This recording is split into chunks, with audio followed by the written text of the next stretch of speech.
Hello everyone, this is Sonu Chaudhary this side and आज हम लोग जिस कंसेप्ट की बात करने वाले हैं वो है कॉस्ट शीट। कॉस्ट शीट जो है एक इम्पॉर्टेंट कंसेप्ट है कॉस्ट अकाउंटिंग का एंड कह सकते हैं कि सबसे पहली चीज़ों में से एक है जो आपको कॉस्ट अकाउंटिंग पे सीखनी पड़ती है, क्योंकि आपके बहुत सारे जो चैप्टर्स हैं वो कॉस्ट शीट पर ही डिपेंड करते हैं।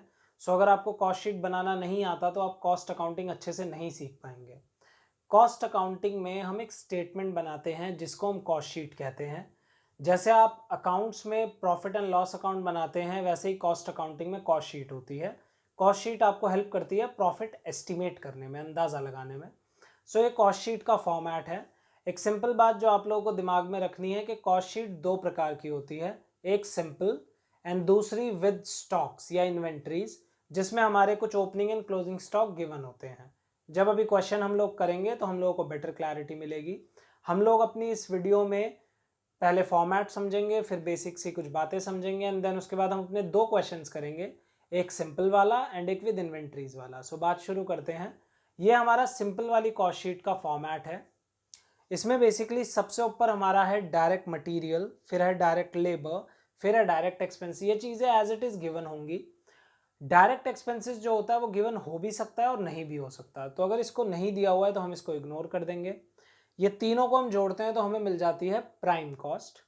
प्राइम कॉस्ट में अगर हम जोड़ दें फैक्ट्री ओवरहेड्स, अब फैक्ट्री ओवरहेड्स हमें क्वेश्चन में डायरेक्टली भी गिवन हो सकते हैं या फिर अलग अलग भी गिवन हो सकते हैं।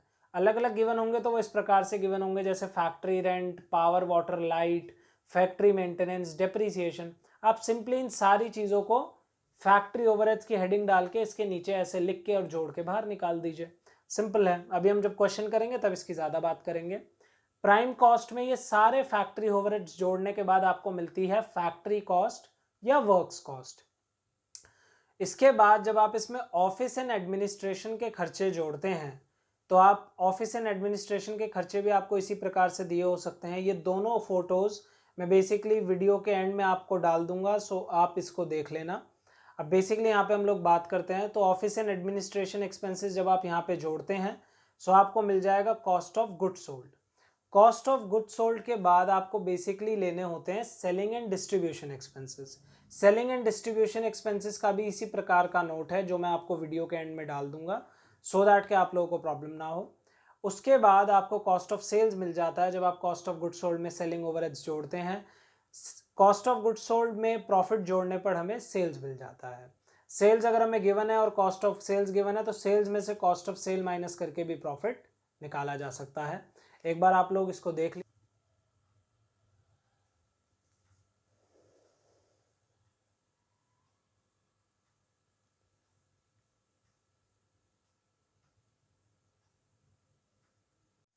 अब हम लोग बात करते हैं बेसिकली अपने सिंपल वाले टाइप की कॉस्ट शीट के क्वेश्चन की। इस सिंपल वाली टाइप की कॉस्ट शीट के बाद हम लोग अपना जो इन्वेंट्री वाली कॉस्ट शीट है उसको सीखेंगे पहले एंड देन उसका क्वेश्चन सॉल्व करेंगे। ये आप लोग अपने राइट हैंड साइड पे क्वेश्चन देख सकते हैं अपनी स्क्रीन्स पर। आपका जो क्वेश्चन है वो बेसिकली आपसे कहता है, आपको इतने सारे आइटम्स दे रखे हैं आप देख सकते हैं। आपसे क्वेश्चन कहता है कि the following information for the month of January, prepare a cost sheet. Prime cost निकालनी है, फैक्ट्री कॉस्ट निकालनी है, कॉस्ट ऑफ प्रोडक्शन निकालना है, टोटल कॉस्ट निकालनी है। सिंपल शब्दों में कहें तो कॉस्ट शीट बनानी है हमें। डायरेक्ट मटेरियल, डायरेक्ट वेजेस, चीज़ें बेसिकली हमें दी हुई हैं। ये क्वेश्चन मैंने इसलिए उठाया है क्योंकि उसमें जो आपके ओवरहेड्स हैं वो ओपन दिए हुए हैं, सो दैट कि आप लोग ज़्यादा बेटर तरीके से बात को समझ पाएँ। सो हम लोग अपना क्वेश्चन शुरू करते हैं। सबसे पहले हमारे क्वेश्चन में दे रखा है डायरेक्ट मटेरियल, सो हमने यहाँ पे ले लिया डायरेक्ट मटेरियल। डायरेक्ट मटेरियल हमारा दिया हुआ था 57,000। एक छोटी सी बात जो ध्यान रखने की है वो ये है कि हर एक क्वेश्चन में ये जो पर यूनिट का कॉलम है ज़रूरी नहीं है कि फिल हो ही। द रीज़न बीइंग क्योंकि इस क्वेश्चन में नंबर ऑफ यूनिट्स नहीं दिए हुए। अगर नंबर ऑफ यूनिट्स होते तो मैं सिंपली इस कॉस्ट को हर बार नंबर ऑफ यूनिट से डिवाइड करके यहाँ अमाउंट फिल कर देता, बट वो केस इस क्वेश्चन में नहीं है और बहुत कम ही क्वेश्चंस में होता है ऐसा। दूसरा में दे रखा है डायरेक्ट वेजेस, सो मैंने लिया डायरेक्ट वेजेस। डायरेक्ट वेजेस हमारा 28,500। इसके बाद हमने अपने क्वेश्चन में डायरेक्ट एक्सपेंसेस ढूंढे तो डायरेक्ट एक्सपेंस हमको नहीं दिए हुए, सो बेसिकली इन दोनों से हमारा प्राइम कॉस्ट आ जाती है। इसके बाद हम लोग प्लस करते हैं फैक्ट्री ओवरहेड्स।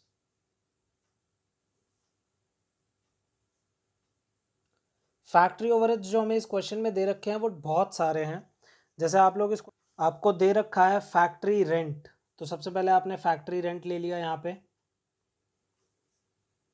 फैक्ट्री रेंट आपको दे रखा है 2500। देन उसके बाद आपको दे रखा है ऑफिस रेंट, इसको स्किप कर देंगे अभी। अगला दिया प्लांट रिपेयर, तो प्लांट तो फैक्ट्री में ही होता है, सो ये जो बेसिकली है ये भी यहीं आएगा। सो प्लांट रिपेयर हमारा 1000। उसके बाद प्लांट डेप्रीसिएशन भी यहीं आना चाहिए। सो प्लांट डेप्रीसिएशन जो कि हमारा 1250। उसके बाद हमारा फैक्ट्री हीटिंग एंड लाइट, सो ये भी फैक्ट्री का ही खर्चा है। Factory heat and light, factory heat and light हमें दिया हुआ है 400 रुपीज़। उसके बाद हमें दे रखा है फैक्ट्री के मैनेजर की सैलरी, सो ये भी हमारा यहाँ पर ही आएगा, दैट इज़ 2000 रुपीज़। और हमारा कोई खर्चा फैक्ट्री का नहीं है, सो इस अमाउंट को हम टोटल कर लेते हैं। ये जो अमाउंट है बेसिकली हमारा, वो टोटल जो आएगा उसे हम यहाँ पे पुट अप कर देंगे। इसे करने के बाद हमारी आ जाएगी वर्क्स कॉस्ट। जो टोटल है आप लोग एंड में करें तो बेटर है, द रीज़न बीइंग क्योंकि टाइम आप लोगों का कम वेस्ट होगा। अगली हम बात करते हैं इसके बाद हमारा office and administration.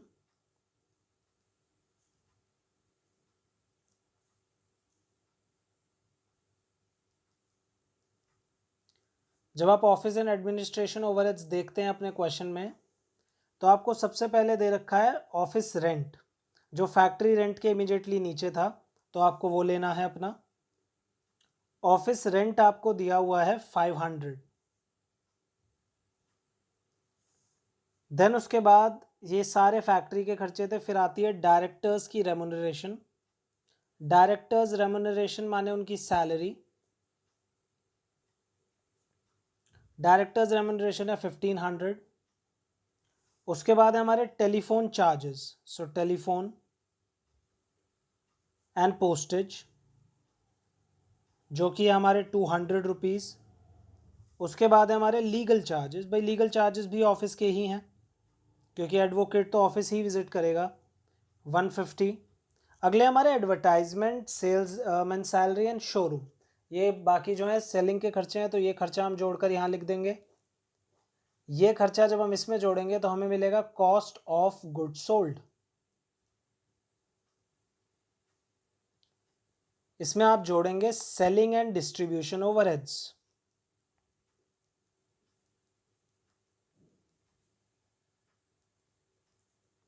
Selling and distribution में आपको दिया हुआ है सेल्समैन एडवर्टाइजमेंट है सबसे पहले। एडवर्टाइजमेंट आपको दिया हुआ है 1500। देन आपको दिया हुआ है सेल्समैन सैलरी जो कि आपको दिया हुआ है 2500 and showroom rent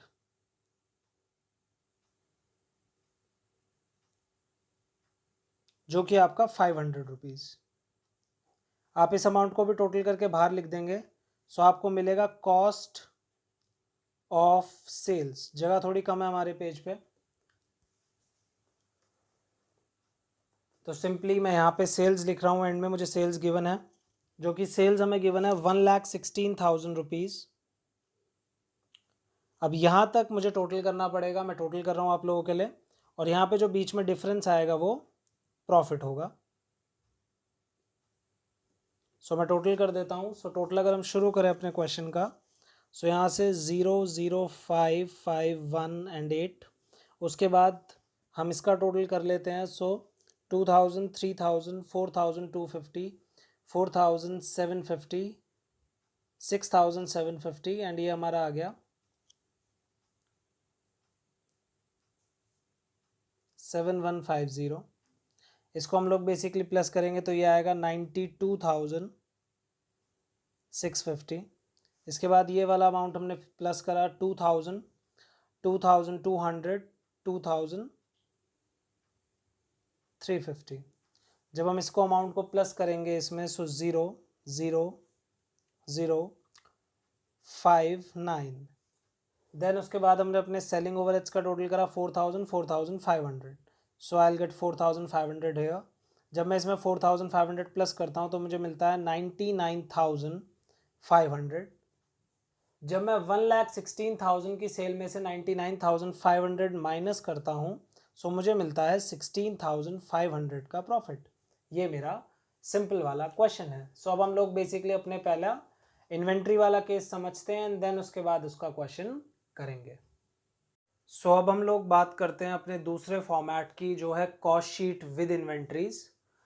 cost sheet with inventories जो होता है बेसिकली वो एक बड़ा फॉर्मेट होता है, लेकिन आपको पहले पिछला फॉर्मेट याद होना चाहिए, तभी आप इसको अच्छे से कर सकते हैं। इन क्वेश्चंस को करने का सिंपल तरीका है कि आपने फॉर्मेट देखा, कम से कम उसको 2-3 बार लिखा, उसके बाद आपको क्वेश्चंस अटेम्प्ट करने हैं। अदरवाइज आप क्वेश्चन कभी मैच नहीं कर सकते, ये तुक्के पे नहीं चल सकती चीज़। बहुत सिंपल है। वहाँ पे जब मैंने फॉर्मेट शुरू करा तो मैंने यहाँ पे लिखा था डायरेक्ट मटीरियल। इस बार डायरेक्ट मटीरियल नहीं लिखा गया है। यहाँ पे मुझे गिवन था opening stock of raw material, उसमें मैंने प्लस करा रॉ मटेरियल परचेज्ड और माइनस कर दिया closing stock of raw material. ये तीनों चीज़ें जब हुई तो मुझे मिला रॉ मटेरियल कंज्यूम्ड। ये रॉ मटेरियल कंज्यूम्ड ही अब मेरा डायरेक्ट मटेरियल है। ठीक है जी। उसके बाद मैंने इसमें डायरेक्ट लेबर, डायरेक्ट एक्सपेंसेस जोड़ा, सो मुझे मिल गया प्राइम कॉस्ट। ये चीज़ें एज इट इज़ आपको गिवन होंगी क्वेश्चन में, सो टेंशन की कोई बात नहीं है। जब हम लोग आगे बात करते हैं तो हमने यहाँ पे फैक्ट्री ओवरहेड्स जोड़ा प्राइम कॉस्ट में। इस बार हमें वर्क्स कॉस्ट मिलने की जगह ग्रॉस वर्क्स कॉस्ट मिली है। ग्रॉस वर्क्स कॉस्ट में हम opening stock of work in progress, ये आधी अधूरी यूनिट्स होती हैं जो बेसिकली पिछले साल पूरी नहीं हो पाई थी, इसमें से हम माइनस करते हैं closing stock of work in progress. ये वो यूनिट्स हैं जो इस साल पूरी नहीं हो पाई, अगले साल होंगी। So opening stock plus closing minus, तो हमारा आ गया वर्क्स कॉस्ट। इसके बाद जब हम आगे बात करते हैं तो वर्क्स कॉस्ट में हमें जोड़ने हैं ऑफिस एंड एडमिनिस्ट्रेशन एक्सपेंसेस। सो हमारा आ जाएगा कॉस्ट ऑफ गुड्स प्रोड्यूस्ड। ये चेंज हुई है बात।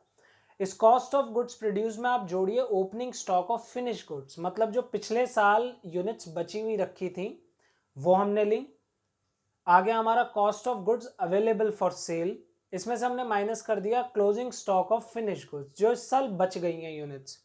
अंत में हमारा आ गया कॉस्ट ऑफ गुड्स सोल्ड, इसमें हमने selling and distribution expenses plus करने हैं, कॉस्ट ऑफ सेल प्लस करनी है, प्रॉफिट प्लस करना है और अंत में हमारा सेल्स आ जाएगा। सो अब बेसिकली बात करते हैं इसके क्वेश्चन की तरफ विद इन्वेंट्रीज वाले। सो ये जो आपका क्वेश्चन है आप अपने राइट हैंड साइड पे देख सकते हैं अपने स्क्रीन पर। ये जो क्वेश्चन है आप इसमें देख सकते हैं कि आपको वेरियस स्टॉक्स की वैल्यू दी हुई हैं, जैसे stock of raw material, then stock of raw material on 30 September 2013। इसका मतलब है जो 1 सितंबर वाला है वो ओपनिंग है। उसके बाद डायरेक्ट वेजेस, डायरेक्ट लेबर होता है, इनडायरेक्ट वेजेस फैक्ट्री ओवरहेड में आता है। ये सारी की सारी चीज़ें हम लाइन से देखेंगे। आप लोग एक बार क्वेश्चन गो थ्रू कर लें, करने से पहले आप लोगों के लिए बेटर होगा। सो हम लोग यहाँ पे बात करते हैं अपने सोल्यूशन की कि किस तरीके से हमें इस क्वेश्चन को करना है। सो बेसिकली ये जो क्वेश्चन है इसमें सबसे पहले हमारा दे रखा है opening stock of raw material, और स्टॉक वाले क्वेश्चन में सबसे पहले आता भी opening stock of raw material है।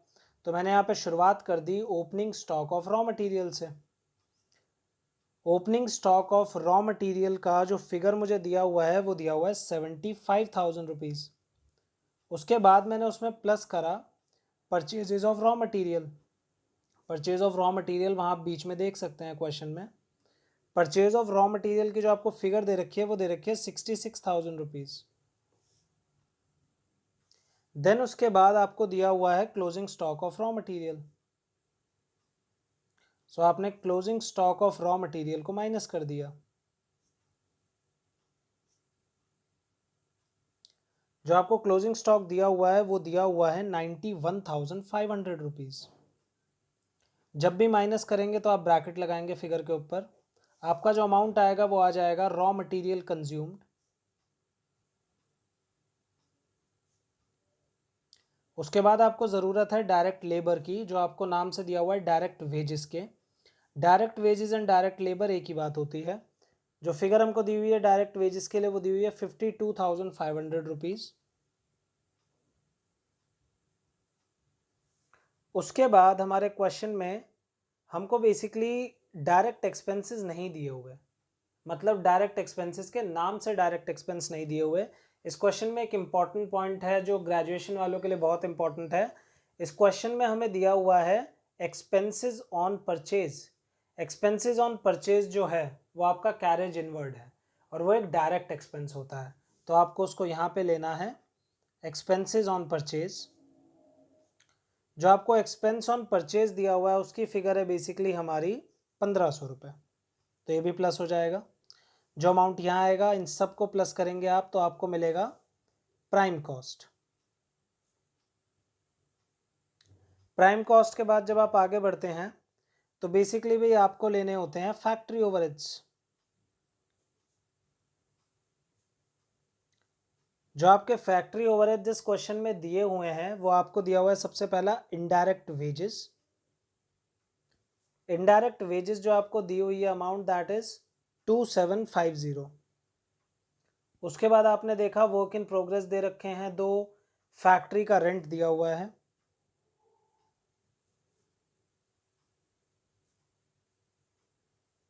फैक्ट्री का रेंट रेट एंड पावर आपको दिया हुआ है 15,000 रुपये। उसके बाद आपको दिया हुआ है डेप्रीसिएशन ऑफ प्लांट। सो जो प्लांट में काम होता है हमारा उसका जो डेप्रीसिएशन है वो हम लोग लेंगे, जो कि हमको दिया हुआ है 3,500 रुपीज़।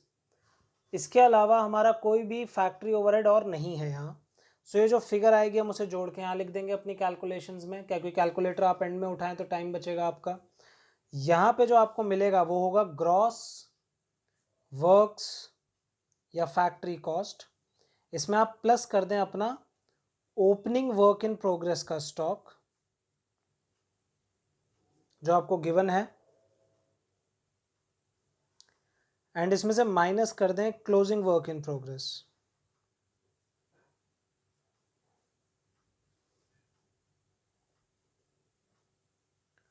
सो आपका जो ओपनिंग वर्क इन प्रोग्रेस है वो है 28,000 एंड जो क्लोजिंग वर्क इन प्रोग्रेस है वो इमीडिएटली उसके नीचे दिया हुआ है 35,000 रुपीज़।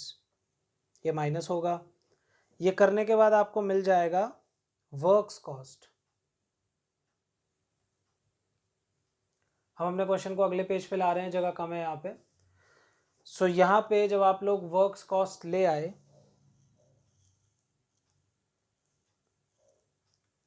जो भी अमाउंट आएगा कैलकुलेशन एंड में करेंगे। वर्क्स कॉस्ट के बाद आपको लेना होता है office and administration overheads. Office and administration overheads जो है आपके क्वेश्चन में आप देख सकते हैं आपको दिया हुआ है, आपने देखना शुरू करा ऊपर से। सो आपको यहाँ पे मिला carriage outward, advertisement, office rent. So ये जो ऑफिस रेंट है वो आपको लेना है। Office rent rate and tax आपको दे रखा है 2,500 रुपये। आपने और क्वेश्चन में चेक करा कि आपको और कोई ऑफिस का एक्सपेंस तो नहीं दिया हुआ है, और आपको पूरे क्वेश्चन में और कोई ऑफिस का एक्सपेंस नहीं दिया हुआ है। जो ट्रैवलर लिखा है वहाँ पे, ट्रैवलर माने वो बंदा होता है जो हमारा सामान एक से दूसरी जगह जा जाकर बेचता है। सो हम लोग इसमें ये अमाउंट जब जोड़ेंगे सो हमको जो मिलेगा वो इसे बाहर लिख देते हैं पहले। हमको जो वैल्यू मिलेगी वो मिलेगी कॉस्ट ऑफ गुड्स प्रोड्यूस्ड। इसमें हम लोग प्लस करेंगे अपना opening stock of finish goods.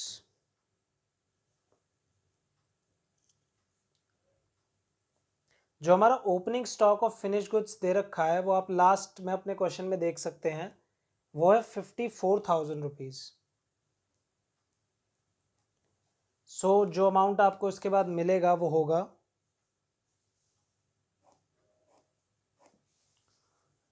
Cost of goods available.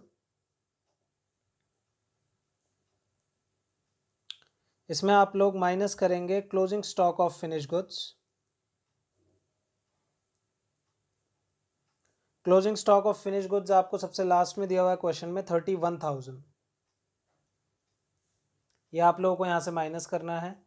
सो ये आपको एंड में मिलेगा cost of goods sold. Cost of goods sold मिलने के बाद आप इसमें जोड़ेंगे selling and distribution overheads. Selling and distribution में आप लोगों को लेना है आपका कैरेज आउटवर्ड। जो कैरेज आउटवर्ड है आपका वो आपको गिवन है 2500 रुपीज। जो एडवर्टाइजमेंट आपको गिवन है, एडवर्टाइजमेंट्स आप लोगों को गिवन है 3500 रुपीज। एंड ट्रेवलर्स जो है वेजेस हैं आपकी, ट्रेवलर वेज आपको गिवन है 6500 रुपीज। सो ये सारे फिगर को जोड़ के हम बाहर लिख देंगे। यहाँ पे जो हमारा टोटल आएगा वो होगा कॉस्ट ऑफ सेल्स।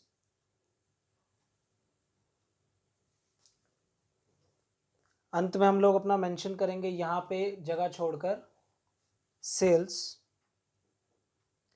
सेल्स है हमारी जो बेसिकली वो है 2 लाख रुपए इस क्वेश्चन की। एंड यहाँ हमारा आना चाहिए प्रॉफिट, जो कि बैलेंसिंग फिगर से निकलेगा इस क्वेश्चन में भी। सो अब अगर हम इस क्वेश्चन का टोटल करने बैठे हैं, टोटल चेक करें, सो जो टोटलिंग है वो बेसिकली यहाँ से शुरू करते हैं हम लोग। सो 75,000 प्लस 66,000 माइनस 91,500। सबसे पहली फिगर आएगी हमारी 49,500। इसमें हम प्लस करते हैं 52,500 और प्लस फिर से प्लस करते हैं 1,500। सो 1,03,500। पहले हम इस फिगर को कैलकुलेट कर लेते हैं। तो 17,750 रुपये प्लस 3,500 दैट इज़ 21,250। इनको जोड़ लेंगे, ये आपका आ जाएगा 1,24,750 ग्रॉस वर्क्स कॉस्ट। इसके बाद आप इसमें प्लस कर दीजिए 28,000 रुपीज़ और माइनस कर लीजिए 35,000। So you will get 1,17,750। इसके बाद जब हम लोग यहाँ टोटल करेंगे, सो यहाँ पे आएगा सबसे ऊपर 1,17,750। इसमें आपने ऑफिस एंड एडमिनिस्ट्रेशन जोड़ा 2,500 रुपये का। सो आपका फिगर हो गया 1,20,250 रुपये। उसमें आपको प्लस करना है ओपनिंग 54,000, 174,250 और क्लोजिंग स्टॉक माइनस करना है 31,000 रुपीज़। सो आपको मिल जाएगा 1,43,250। इसमें आप अपने सेलिंग एंड डिस्ट्रीब्यूशन का जो टोटल है उसको जोड़ देंगे। ये आपका टोटल आएगा 12,500 रुपये। सो आपने 12,500 का जो टोटल है वो इसमें जोड़ा, दैट इज़ 1,55,750। 2 लाख रुपए में से 1,55,750 जब माइनस होगा तो आपको जो प्रॉफिट मिलेगा वो मिलेगा 44,250 रुपीज़ का। सो ये आप लोगों का क्वेश्चन था बेसिकली इन्वेंट्रीज के साथ। आई होप आप लोगों को समझ आया होगा। आप लोगों को इसके बाद भी कोई डाउट रहता है तो आप मेरे से डायरेक्टली इंस्टाग्राम पे GR_commerce पे मेरे को DM कर सकते हैं। मैं वहाँ पे अवेलेबल हूँ आप लोगों के लिए। कोई सजेशन अगर आप लोग हमको देना चाहते हैं तो आप हमको डायरेक्टली कमेंट्स में लिख सकते हैं। Thank you very much and please subscribe to our channel.